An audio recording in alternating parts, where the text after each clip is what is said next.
Esté, capítulo 2, leremos a partir do verso 21. Naqueles dias, assentando-se Mardoqueu à porta do rei, dois camareiros dos reis, dos guardas da porta, Bigtan e Teres, grandemente se indignaram e procuraram atentar contra o rei Assuero. Veio isto ao conhecimento de Mardocai, e ele fez saber isto à rainha Esté. E Esté disse ao rei, em nome de Mardoqueu, e inquiriu e descobriu este negócio, e ambos foram pendurados numa forca, e isso foi escrito no livro das crônicas perante o rei. Depois destas coisas, o rei Assuero engrandeceu a Amã, filho de Amedata, Agagita, e o exaltou e pôs o seu assento acima de todos os príncipes que estavam com ele. E todos os servos do rei que estavam à porta do rei se inclinavam e se prostravam perante Amã, porque assim tinha ordenado o rei acerca dele, porém Mardoqueu não se inclinara e nem se prostrara. Então, os servos do rei, que estavam à porta do rei, disseram a Mardoqueu: por que transgrides tu o mandado do rei? E sucedeu, pois, que, dizendo-lhes isto dia após dia, não lhe dando ele ouvido, fizeram saber a Amã para verem se as palavras de Mardoqueu se sustentariam, porque ele lhes tinham declarado que era judeu. Vendo, pois, Amã que Mardoqueu não se inclinara e nem se prostrava diante dele, Amã se encheu de furor, porém teve com um pouco nos seus propósitos e impôs as mãos somente em Mardoqueu, porque havia declarado de que de que povo era Mardoqueu. Amã procurou destruir a todos os judeus e o povo de Mardoqueu, e havia em todo o reino de Assuero. No primeiro mês, em que é o mês de Nisan, o mês do 10º, o rei Assuero, que se lançou por, e isto é, a sorte perante Amã, para cada dia, ou para saber o mês, até o do 10º mês, que é o mês de Adar, ou o mês de abril. Amã disse o rei Assuero: existe espalhado e dividido entre os povos em todas as províncias do teu reino, um povo cujas leis são diferentes das leis dos povos, e que se cumpra as leis do rei. Por isso não convém ao rei deixá-los ficar assim. Se bem parecer, que o rei possa decretar que matem, e eu porei nas mãos dos que fizerem a obra 10.000 talentos de prata, para que entre os tesouros do rei. Então tirou o rei o anel da sua mão e deu a Amã, filho de Amedata, Agagita, adversário dos judeus, e disse o rei a Amã: essa prata te é dada, como também esse povo, para fazeres ele o que bem parecer aos seus olhos. Então chamaram o escrivão do rei, no primeiro mês, no dia 13 do mesmo, e conforme tudo quanto Amã mandou, se escrever aos príncipes e ao rei, e aos governadores, e que havia sobre toda a província, e aos líderes de cada povo, e cada província segundo a sua escrita, e segundo a sua língua, e em nome do rei Assuero, se escreveu com o anel do rei, e se selou. E enviaram-se as cartas por intermédio dos correios a todas as províncias do rei, para que destruíssem, matassem e fizessem perecer todos os judeus, desde o jovem até o velho, crianças e mulheres, em um mesmo dia, a 13 do 10º mês, que é o mês de Adar, que se saqueasse os seus bens. Uma cópia do despacho que determinou a divulgação da lei em cada província foi enviada a todos os povos para que em cada província também para que estivesse preparada para aquele dia. Os correios, pois, impedidos ou impelidos pela palavra do rei, saíram a lei e a proclamaram na fortaleza de Suzã, e o rei e Amã se assentaram a beber, porém a cidade de Suzã estava confusa. Feche seus olhos, por favor. Deus, no nome de Jesus, nessa noite tão abençoada, quando nós temos a alegria de vir à tua casa para adorar e bendizer ao nome do Senhor, e mais uma vez celebrarmos a ressurreição de Cristo, Pai amado, entendendo que a nossa vitória está na vida, na morte, principalmente na ressurreição do Senhor Jesus. Nós te exaltamos, Pai amado, e Pai amado, durante esses dias nós temos aprendido nesse livro, Pai amado, que estamos lendo e expondo a nossa condição neste mundo, e pedimos ao Senhor que nos conduza, abra o nosso entendimento e coração para que entendamos a tua palavra e vivamos este mundo como convém que o façamos de maneira agradável a ti.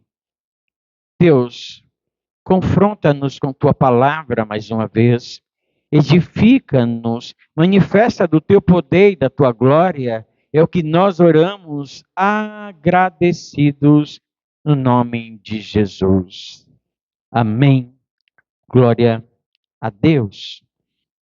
Uma leitura extensa, e ela se faz necessária, porque no capítulo 1 do livro que nós estamos lendo, o livro de Esther,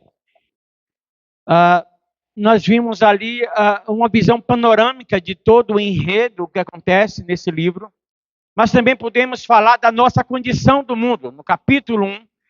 Então nós temos ali dois principais personagens, um rei que está dando uma grande festa, está mostrando o seu poder, mostrando toda a sua glória, está, de certa forma, ou diretamente, melhor dizendo, manipulando a todos para que todos o venerem e conheçam o seu poder.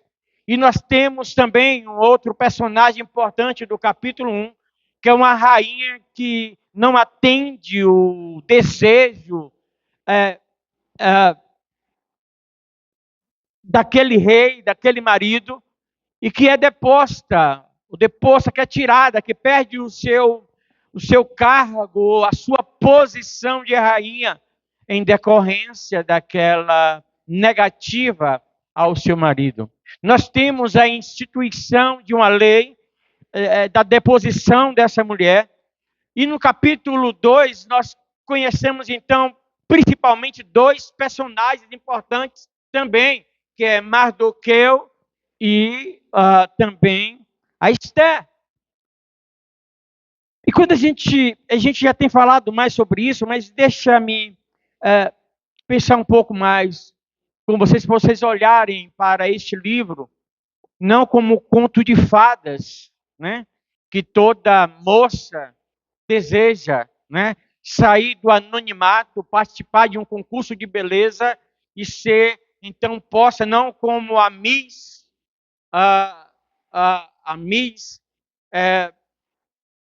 de um país, ou mesmo uma Miss Universo, isso lhe render um conhecimento ao ponto de ser elevada a rainha.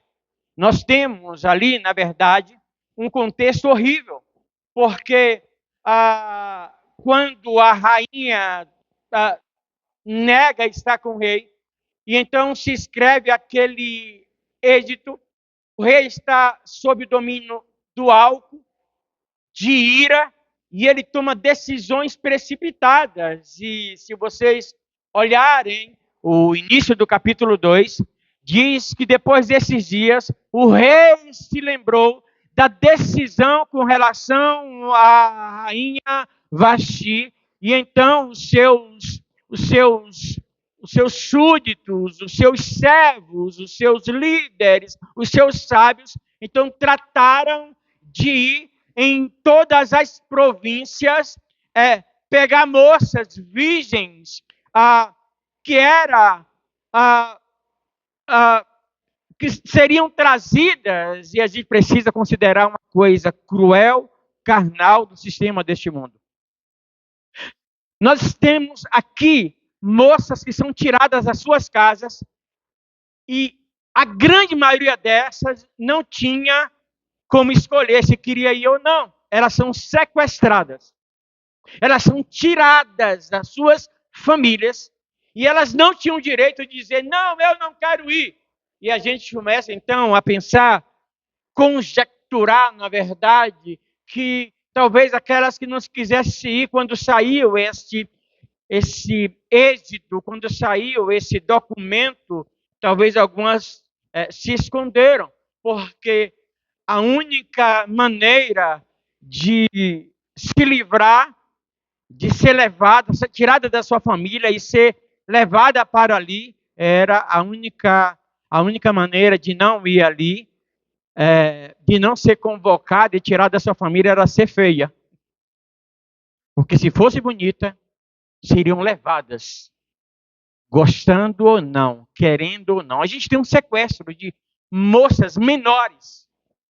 Então isso não tem nada a ver com o conto de fadas. Esse é o contexto do capítulo 2. E a gente, então, tem também uma crise, né? Um momento de crise aí no capítulo 3, principalmente, uma crise, e nós temos um cristão, um israelita, um homem de Deus, que vai ter que tomar algumas decisões que não são fáceis. Então a gente quer pensar hoje nesses 2 capítulos com o tema decisões difíceis em tempo de crise. Decisões difíceis em tempo de crise. Viver neste mundo, irmãos, como cidadão dos céus, porque se o capítulo 1 vai dizer que nós fazemos parte de 2 reinos, embora sejamos deste mundo, embora nascemos deste mundo, embora temos uma vida civil deste mundo, nós somos do céu, somos da eternidade, somos do reino de Deus. Então, nós somos cidadãos de 2 reinos, e às vezes, ou na maioria das vezes, enquanto cristão neste mundo hostil, a nossa maneira de viver é totalmente, a nossa maneira de viver o reino dos céus aqui na terra é totalmente antagônico ao estilo de vida e aos costumes de uma cultura que é totalmente totalmente antagônica, que é totalmente contrária, é totalmente contrária ao nosso estilo de vida, a um estilo de vida deste mundo que é hostil à nossa cidadania dos céus. E nós temos então aqui uma grande crise. Vocês veem aí, a partir do verso 21, vai dizer que Mardoqueu está sempre ali por perto da casa das mulheres, né? Está sempre por ali para saber o que aconteceu com Esther, como é que está indo Esther, se está bem. E estando ali, ele diz o texto que Mardoqueu está sempre diante da casa do rei, dá a entender que ele é uma espécie de serviçal, ele serve ao rei de alguma forma, não diretamente como os príncipes, como os líderes, mas está ali. Então, Mardoqueu, estando ali na porta agora da casa das mulheres, do reino ali, ele então ouve dois dos servos do rei que estavam insatisfeitos com o rei. Então, fazem um propósito de matar o rei. Coincidentemente, Mardoqueu percebe essa trama e ele então chama Esté e manda Esté avisar o rei. Esté, então, fala o nome do seu tio, ou do seu primo, na verdade, do seu pai adotivo.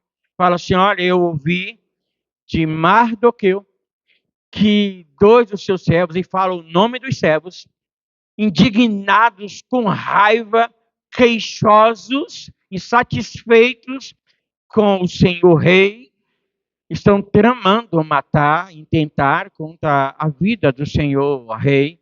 E isso é escrito no livro das crônicas, é escrito no livro dos reis. Todos esses atos eram escritos.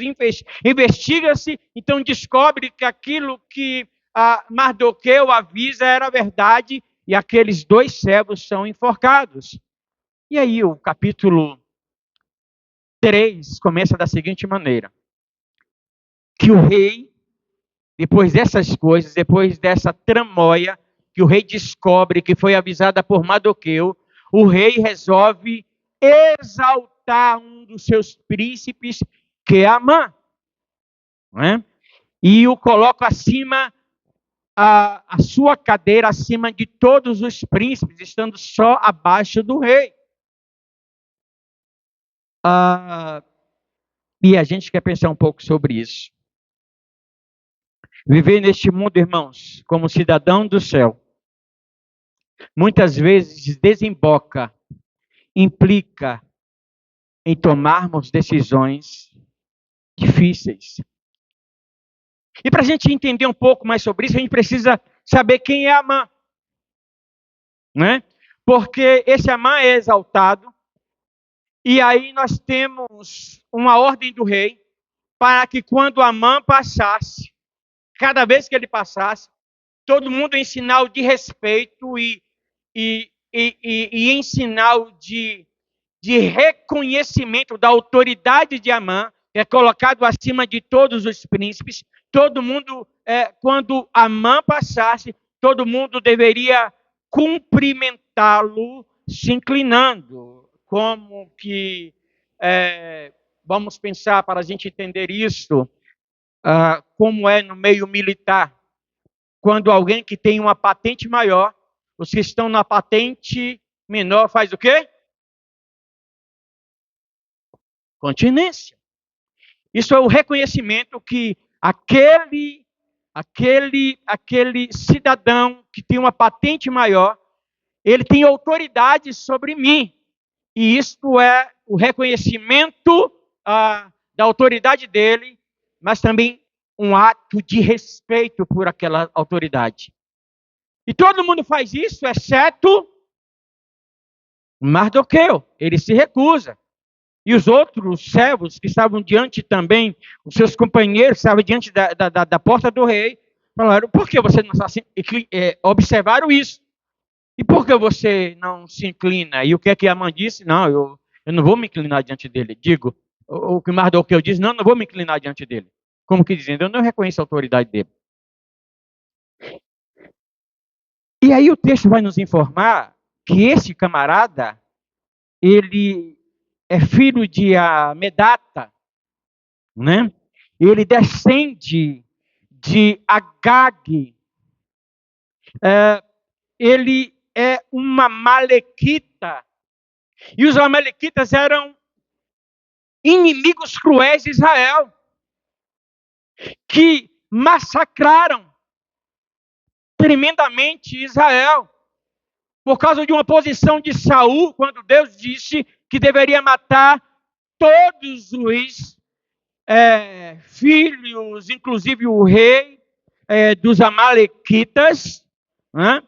Saul então popou esse Agag, popou, e isso traz um prejuízo horrível o povo de Deus era tremendamente odiado pelos amalequitas, e esse Amã é, na verdade, descendente, que é inimigo cruel. E alguns estudiosos vão dizer que é por isso que Mardoqueu não se inclina para ele. E provavelmente, eu creio que seja principalmente por causa disso. Mas também tem uma questão aqui que a gente precisa observar.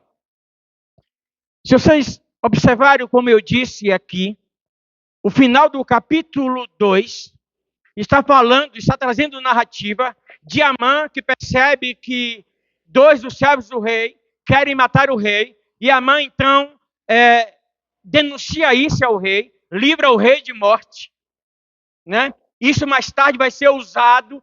Então, esse ato de Amã, de Mardoqueu, é reconhecido e escrito no livro das crônicas, no livro dos reis, dos atos do rei. E aí começa o capítulo 3 da seguinte maneira. O que é que Mardoqueu esperava?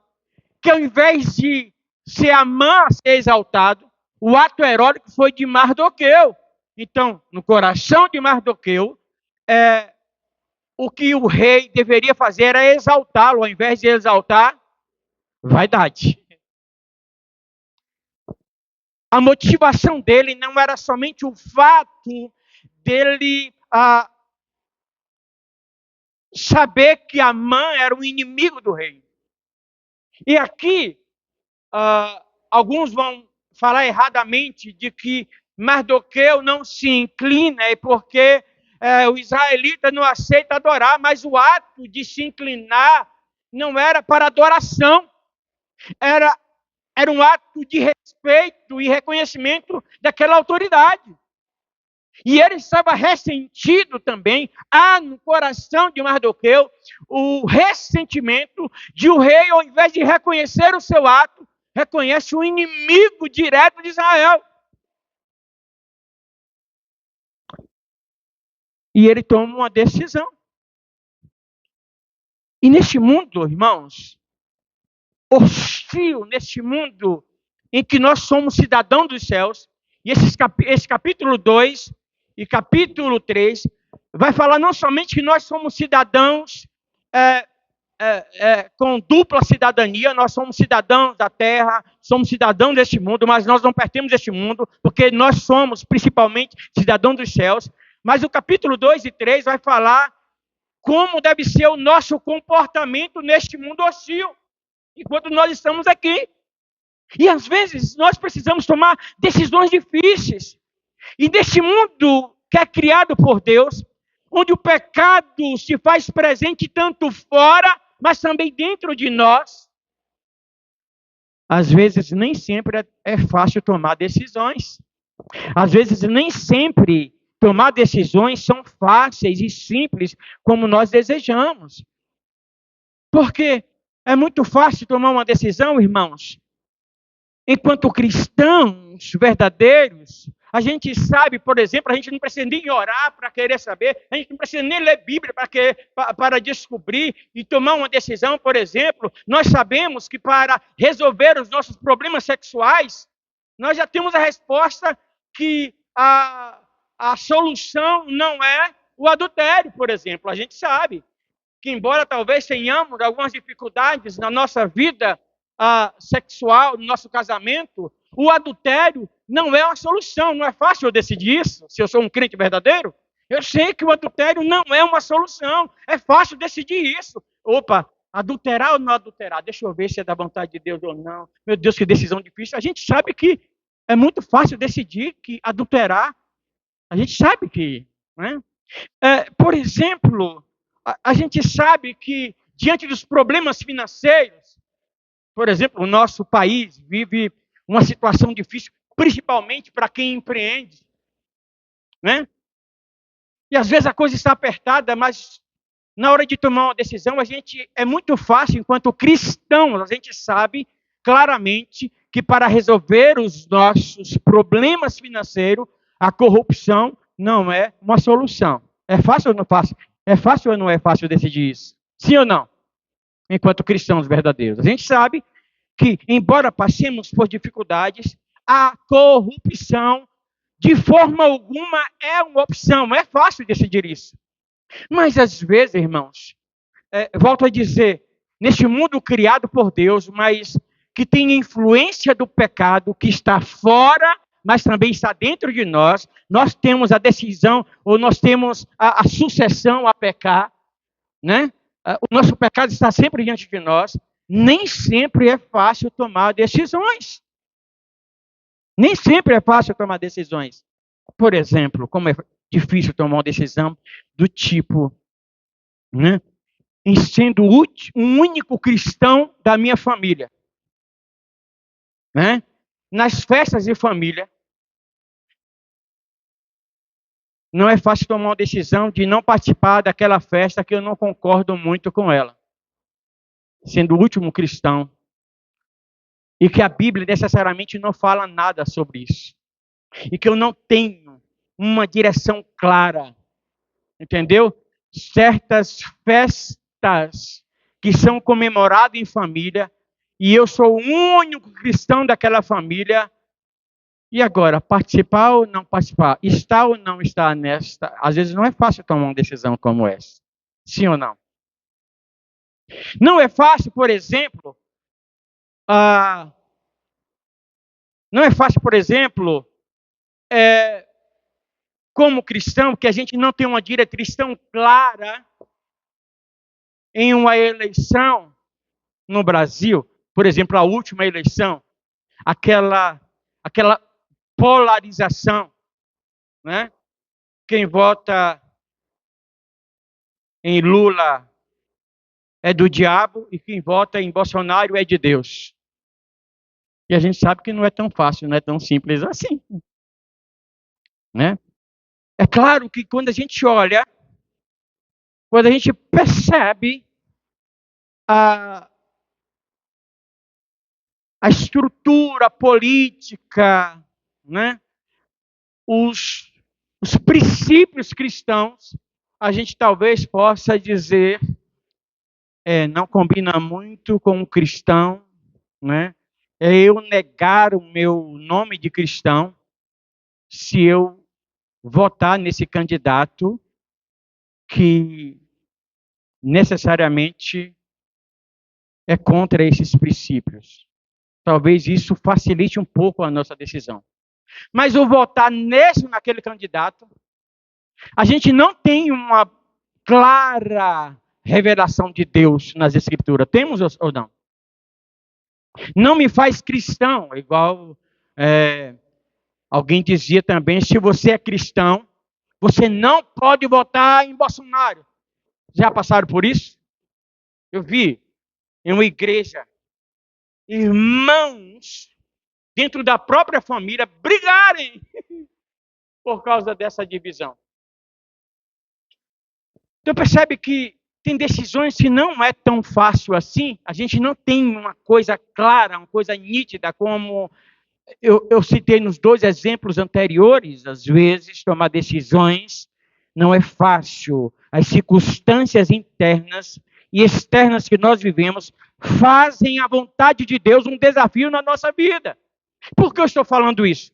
Porque nós damos a informação aqui para vocês de um cristão, né, de um judeu, vou assim colocar, que conhecia a Torá de Deus, que veio deportado, veio trazido lá de Israel, diferente de Esté, que nasceu lá no reino da Pérsia, babilônica, depois Pérsia. Mardoqueu veio e ele sabia exatamente a história e de como os amalequitas, mas ele também está agora, não está sabendo dividir as coisas, porque aquele camarada foi colocado e exaltado pelo rei, e ele precisava simplesmente bater a continência para essa pessoa reconhecer. Então, mas não é fácil, a gente não tem aqui no livro de Esther uma clareza se ele fez certo ou se ele fez errado. Às vezes, diante deste mundo tão hostil, irmãos, nós precisamos fazer a vontade de Deus, é um desafio que não é muito fácil.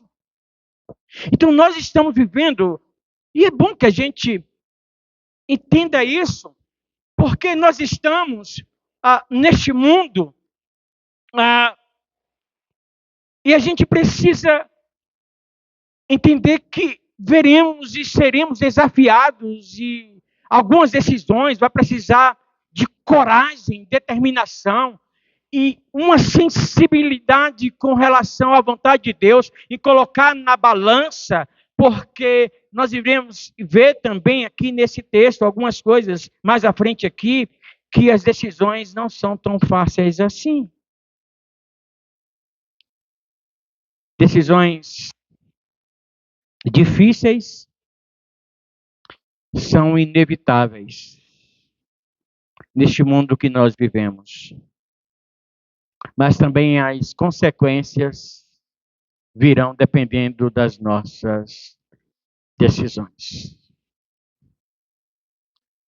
Decisões, repito, nós vemos nesse texto que decisões difíceis não dá para evitar. Mas as consequências também não. Se vocês querem saber a minha opinião, se Mardoqueu decidiu certo, se foi uma decisão certa, eu vou dizer agora para vocês. Mardoqueu toma uma decisão necessária. Por quê? A posição de Mardoqueu ou Mordecai, dependendo da versão que você tiver aí, mostra para a Pérsia e nos ensina a mostrar para este mundo que a nossa lealdade não é a lealdade cega às autoridades deste mundo. Que nós temos uma lealdade a alguém que está acima das autoridades deste mundo. E a nossa lealdade a Deus e ao reino de Deus é primordial, está acima de qualquer lealdade. Então essa atitude de Mordecai é uma atitude corajosa, sim. É uma atitude que era necessária, sim. E com essa atitude ele está mostrando para todo o reino da Pérsia que ele era leal. Isso é demonstrado no capítulo anterior, em que ele percebe que aquele rei está correndo perigo de vida e ele é leal ao rei e avisa ao rei que ele estava correndo perigo de vida. E nós devemos ser leais, nós devemos nos submeter às autoridades que são sobre nós. Agora, não é uma lealdade cega que faz qualquer coisa e fecha os olhos para aquilo que é errado. O que Mardoqueu está fazendo aqui é uma decisão correta de dizer para aquele mundo em que ele estava vivendo e que não era o mundo dele, que a sua lealdade não era cega e que ele tinha uma lealdade que estava acima, que era primordial, que estava acima de qualquer lealdade, que é lealdade ao Deus de Israel. Isso se aplica tão maravilhosamente a nós. Nós estamos vivendo neste mundo e nós precisamos ser, sim, bons cidadãos. No que depender de vós, tende paz com todos os homens. Vocês devem ser submissos e orar pelos reis e pelas autoridades, porque não existe autoridade que não tenha sido constituída por Deus, mas a gente não pode ser uma lealdade cega e aceitar tudo, não, porque ele é a autoridade de Deus, porque eles estão sujeitos ao pecado, eles querem ser muitas vezes o maioral, e nós esquecemos que nós não precisamos ser agradáveis a todo mundo, porque precisamos ser bonzinhos, porque a nossa lealdade, acima de tudo, vem a lealdade a Deus e ao seu reino e aos seus princípios. E é interessante que quando o próprio Amã vai até o rei com um ódio tremendo de Mardoqueu, ele diz: olha, não basta para mim prejudicar e acabar apenas com Mardoqueu. Eu vou acabar também com o povo dele. E ele chega para o rei e fala: ó, rei, eu queria falar para o senhor que tem um povo aqui que não é medo-persa, e eles têm leis que não é a lei dos medos-persas. Eles são diferentes. E isto é inadmissível. Me dá autoridade, me dá permissão, me dá dinheiro, porque eu vou pagar para que todos eles, dos mais novos aos mais velhos. Mais do que isso, não somente os homens, as mulheres e crianças em todas as províncias, em todas as 127 províncias, da Índia até a África, onde tiver um judeu, no mesmo dia, vai ser morto, vai acabar com eles. Mas eu chamo atenção para o seguinte detalhe. O próprio Amã reconhece que a conduta, a lei e o comportamento daquele povo, os judeus, não estava de acordo com as leis do Medos e Persas. E isto eles não aceitam. Meus irmãos, deixa eu já aplicar isso a nós. O mundo que nós vivemos será sempre muito hostil a nós, quando perceberes que nós somos diferentes deles. Eles não aceitam isso. Eles não aceitam isso. Quando nós não nos submetemos ao estilo de vida desenfreado, miserável, desobediente, sem temor a Deus, quando eles percebem que nós não somos assim, o mundo nos odeia por isso, porque somos de Cristo.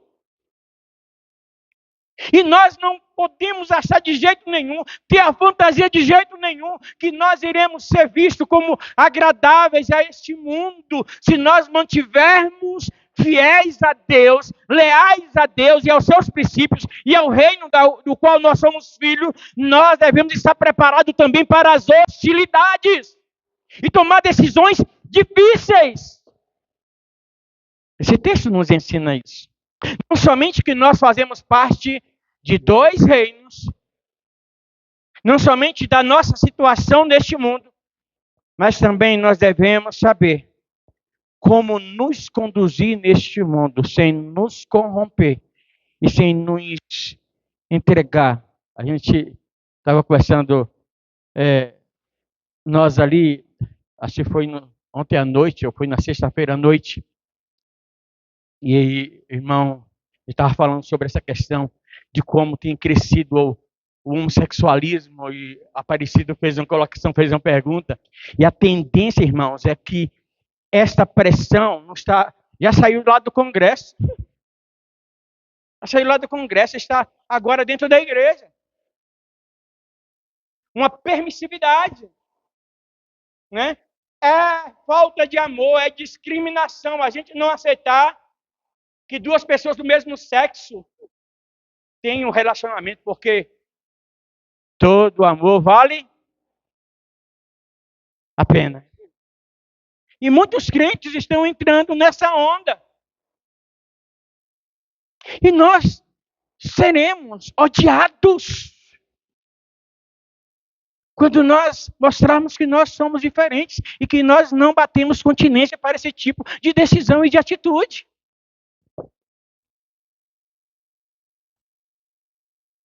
Mas o Senhor nos chama uma coisa. O Senhor nos chama a atenção de uma coisa. A coragem para tomar decisões difíceis é necessária. Tão necessária quanto tomar as decisões difíceis. E perceba que a consequência disto veio de imediato. Amã planeja acabar não somente, permita-me assim dizer, com o pastor da igreja. planeja matar não somente o pastor da igreja que está se negando a fazer o casamento gay. Estou de novo aplicando. Mas Amã planeja, com essa decisão do pastor, acabar não somente com Mardoqueu, mas com toda Israel. Acabar não somente com toda a igreja presente ali na Pérsia, em Suzã era a capital, mas em todo o mundo da época.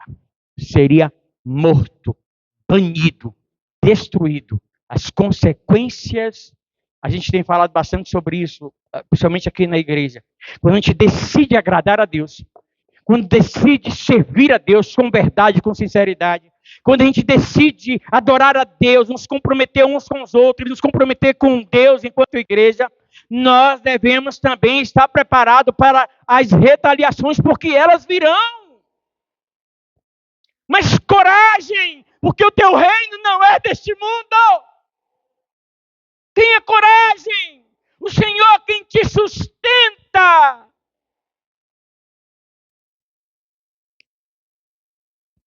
Ele mostra, Amã ensina a mim e a você, que a nossa lealdade, acima de todas as lealdades, está o nosso Deus vivo e todo-poderoso. E quando nós somos verdadeiramente leais a Deus e aos seus princípios, nós não temos dificuldade de ser leais enquanto cidadãos, enquanto maridos, esposas, como moradores, às nossas autoridades, aos nossos pares, aos iguais quanto nós somos leais, mas não acima da nossa lealdade a Deus. Ser leal não é romper com os princípios que nós temos ao Senhor. Ser leal não é de forma alguma querer agradar a todos para ser aplaudido por todos e dizer, oh, que crente bonzinho, esse é legal. A gente não precisa ser antipático, porque nós temos também um tonzinho de antipatia. Nós temos um tonzinho de antipatia de Mardoqueu. Um pouquinho de ciúmes no coração dele. Porque no coração dele, quem deveria ser exaltado era ele. Porque foi ele que deu o livramento. Então o rei amanhece e fala assim, opa, eu fui livrado da morte. E exatamente o texto, olha só o capítulo 3 começa assim. E depois dessas coisas, disso que Mardoqueu fez em favor do rei. E ele registra isso. Na presença dele foi registrado no livro do rei. Então depois dessas coisas, depois desse livramento, então o rei chama então Mardoqueu. Isso é o que ele esperava. Olha, porque você fez isso, eu vou te pôr acima de todos os príncipes. Você vai estar junto comigo. E eu vou ser leal a você porque você é leal comigo. Quem é que ele chama? O pior inimigo. É claro que talvez passe pelo nosso coração, humanos, criticar Mardoqueu, quando na verdade, se fosse eu e você, se sentiria da mesma forma. Um pouquinho de ciúme no coração. Tem uma música de Armando Filho que diz assim, Pai, misericórdia tem, né? Lembro de uma vez que tanto murmurei, porque me vi sem honras e valor. Né? E o que me fez chorar foi, Senhor, foi perceber que eu chorei não somente porque a tua vontade, não foi porque a tua vontade não foi feita. Eu chorei muitas vezes, foi porque a minha vontade não foi feita. A gente muitas vezes se pega assim, gente, enciumados. Isso é uma decisão também, uma decisão difícil. Viver neste mundo de maneira agradável a Deus. Eu quero aplicar algumas coisas e quero que isso fique como lições para cada um de nós no capítulo 2 e 3 de Esther. Primeiro é que, diante das crises, precisamos andar, caminhar com Deus. Isso fala de comunhão com Deus, com um relacionamento sério com o Senhor. Olha, se apegando ao Senhor, porque vai ter situações em que nós não saberemos o que fazer e qual a decisão correta.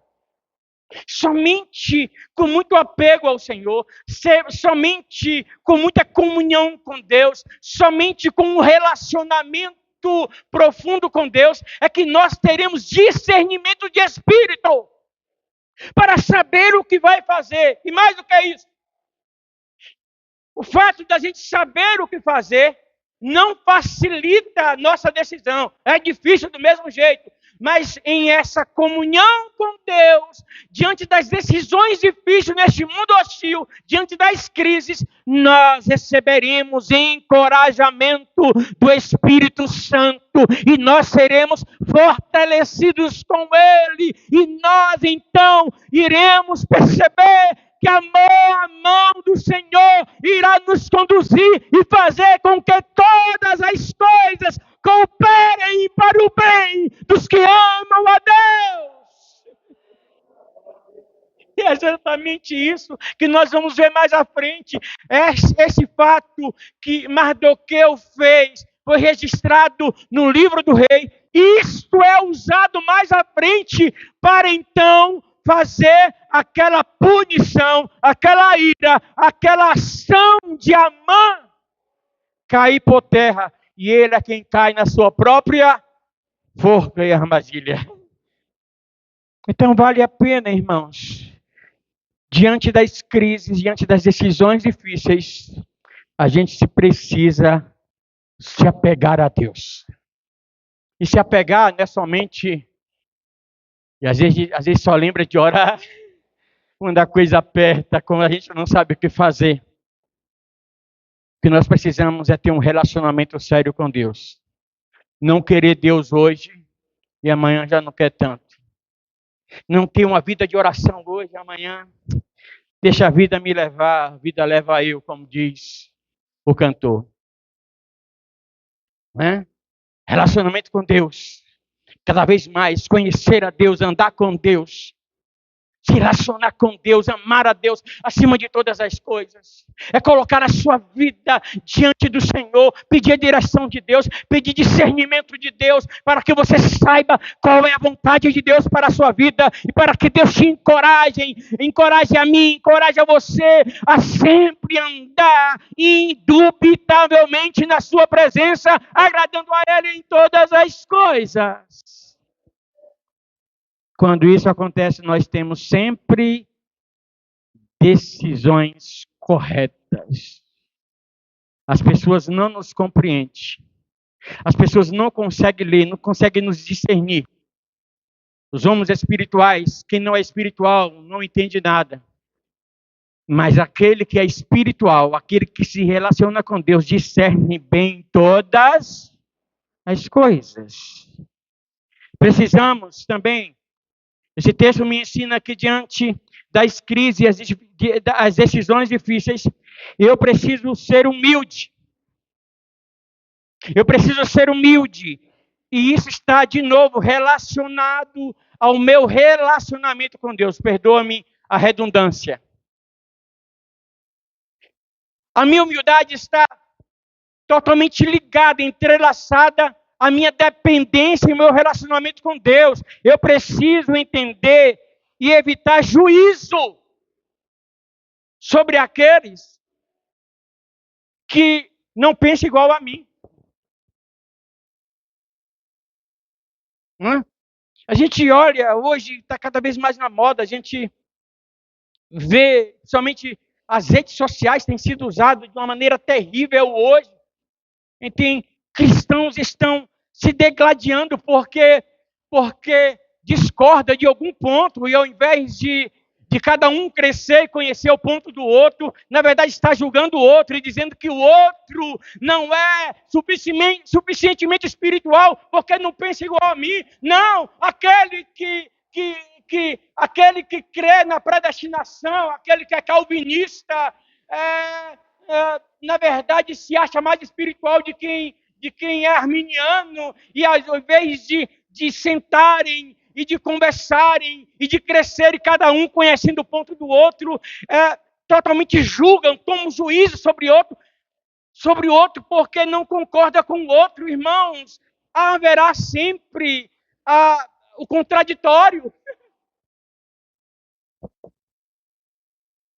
Então eu preciso ser humilde, me apegar ao Senhor, entender que eu não sou melhor do que ninguém, eu não sou mais espiritual do que ninguém. Tem muita gente que eu não concordo com a sua teologia, mas essas pessoas, para mim, continuam sendo homens e mulheres de Deus. Essas pessoas continuam sendo importantes para as suas comunidades. O fato de eu pensar diferente dele ou dela não me faz mais santo e melhor do que ela. E eu respeito. Eu não tenho obrigação de concordar com ela. Tampouco essa pessoa tem a obrigação de concordar comigo. E porque a gente difere de alguns pensamentos, de algumas coisas, eu tenho que me lembrar que nós temos algo em comum. O que nos une é a cruz de Jesus Cristo, aquele que veio para os bons e os maus, ele veio para todos, para salvar a todos, e somente nele a salvação. Somente nele a salvação. Devemos ser corajosos, a gente tem falado sobre isso, em nos posicionarmos diante de algumas coisas. Às vezes a gente precisa se posicionar. Um dia, eu era seminarista ainda, eu sempre fui uma pessoa muito, mas muito tímida. E eu nunca gostei de entrar em discussão com nada. Não é somente porque eu sou tímido. A pessoa tal, de repente eu encontro a irmã Helenice que pensa diferente de mim, que tem a religião dela. Eu não vou ficar batendo boca com ela, eu não vou ficar debatendo com ela. Mas eu nunca vou deixar de dar o meu posicionamento. Aí eu penso assim, irmã Helenice, eu não concordo com você. Ok, amigos, seguimos. Você com o seu e eu com o meu. Irmãos na fé.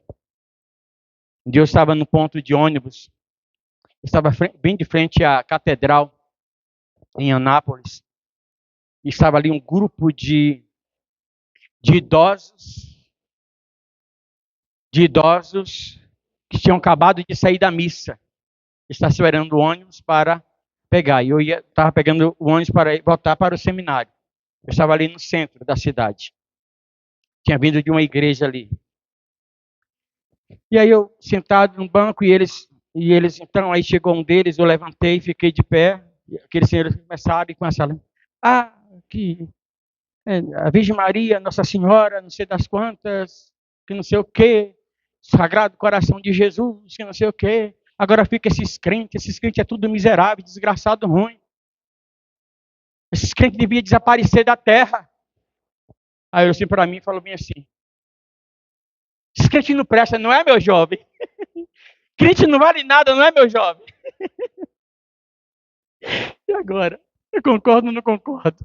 A vontade de dar uma resposta? Eu creio que foi o Espírito Santo que me deu. Eu tive muito senso de humor. Levei tudo na brincadeira e sempre gostei de falar coisas sérias através da brincadeira. Sem querer ofender ninguém. Realmente, vocês estão certos. Crente não vale nada. Crente não presta, não. Esses crentes é tão ruim, tão ruim, tão ruim. Só Deus na vida deles. Esses crentes são tão ruim, tão ruim, tão ruim, que Deus está preparando no lugar do céu. E vai deixar somente os católicos aqui na terra. E Jesus vai vir voltar, vai pegar esses crentes e levar tudo para o céu. Porque só Deus mesmo. Só vai ficar aqui os católicos. Porque esse mundo é dos católicos. Quer dizer que o mundo é do católico. A terra é dos católicos. Ele falou assim, olharam assim para mim, não entenderam nada. Graças a Deus, onde chegou e fui embora. Ai, meu Deus do céu. O que eu quero dizer com isso é que a gente não precisa ofender ninguém. A gente não precisa machucar ninguém, nem ferir ninguém. Mas é necessário coragem. Porque muitas vezes nós precisamos falar do nosso posicionamento. E olhe bem, nessa história, o capítulo 1, até aqui, Esther foi proibida veementemente de dizer quem era o seu povo, que ela era crente, que ela era judia. E aqui Mardoqueu diz que ele não ia se inclinar porque ele era judeu. Tem um momento que a gente não vai poder esconder nosso posicionamento, a gente vai dizer, vai ter que dizer. E a gente precisa de muita coragem para isso. Este mundo hostil. E a gente deve se preparar também para as consequências disso. Tem momentos que você vai dizer que você não concorda com o homossexualismo, por exemplo. Tem momentos que você vai dizer para o seu colega, a gente até conversava sobre isso, não foi, Zé? As reuniões, vai precisar dizer para os colegas que não, você está errado em você adulterar. Fica lá com sua esposa, você tem uma esposa. Não é? Eu não concordo com isso, não. A gente ser visto como um cristão chato, como um crente chato, que estraga a vida do outro. Não é? A gente precisa revelar os nossos posicionamentos. Mas também, nesse mundo hostil, diante de decisões difíceis, diante de crise, nós precisamos ter muita prudência, muita sabedoria nas nossas decisões, porque elas podem trazer consequências irreversíveis. Se não fosse a mão de Deus, todo Israel seria exterminado, não somente na província e na capital da Pérsia, mas em todas as 127 províncias onde houvesse um israelita. Já percebeu o que acontece neste mundo? O assassinato de reputação por causa de um. Todos são odiados. Então, muitas vezes nós decidimos certo, mas da maneira errada. Nós não somos prudentes, nós não somos sábios nas nossas decisões, nos nossos posicionamentos. É assim mesmo. Lembra do Ronaldo Didino? Lembra? Lá da Universal na época, que pegou, botou uma imagem da Senhora Aparecida. E ele estava fazendo certo tempo que aquela imagem não tem vida. Ele chutava, e a imagem não. Ele chutava a imagem. Mas ele ofendeu a fé de um país inteiro. Teve que sair do Brasil na época, inclusive. Ele falou uma coisa correta, mas com falta de prudência e de sabedoria. A gente não precisa ser, irmãos, esse tipo de crente taxativo, 880. A gente precisa ter prudência nas nossas colocações, porque isso traz consequências, às vezes, irreversíveis. Nunca mais a gente ouviu falar no Brasil de Ronaldo Didino, pastor Ronaldo Didino. E ele falou, mentira. Não, mentira. Mas a maneira como ele fez, não teve prudência e nem sabedoria. E muitas vezes a gente falta isso. Principalmente na gente pentecostal. A gente às vezes fala e solta tudo do jeito que vem, a língua, e fala, e fala, e fala. A gente tem que ter cuidado com isso. Decisões difíceis em tempo de crise. É necessário ter prudência. Amém? Coloquemos em pé em nome de Jesus.